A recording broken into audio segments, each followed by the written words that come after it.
মামুনুল হক বিয়ে করিস তা কাগজপাতি কই? তোর কাগজপাতি এত লাগবে কেন? বিয়ে করলি ধৈলাটাই বিধবার উপকার করিয়েছে, বলেন আলহামদুলিল্লাহ। বিয়ে একাধিক করা, আলহামদুলিল্লাহ আসতে করলেন কেন? একাধিক বিয়ে করা এটা ভালো কাজ না খারাপ কাজ? জোরে বলেন কি কাজ?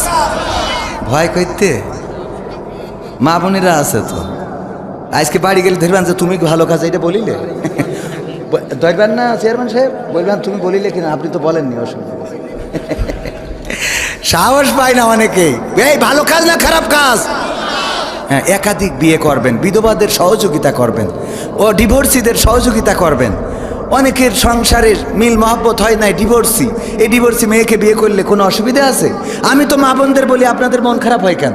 বাড়ি যদি বউ দুইটা হয়, একজন চাল ধুয়ে দেবে, একজন তরকারি করবে, ঠিক না বে ঠিক?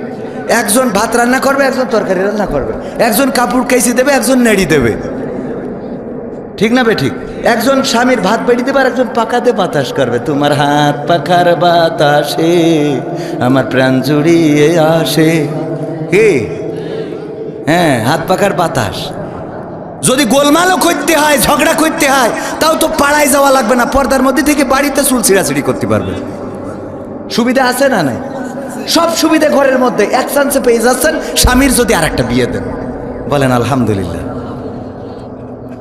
তাও আসতে কয়, এই যুবকরা কয় আলহামদুলিল্লাহ। হ্যাঁ, যুবকদের মনের মধ্যে সাহস আছে, তাই একটা বিয়ে করার পরেও শেষ, ও মরি যাবে। পুরুষ মানুষ কয় রকম? কয় রকম? একরকম কি বোঝে না? একরকম হইলো জীবিত, 2 নম্বর হইলো বিবাহিত। বোঝা গেছে যুবকরা? 1 নম্বর কি?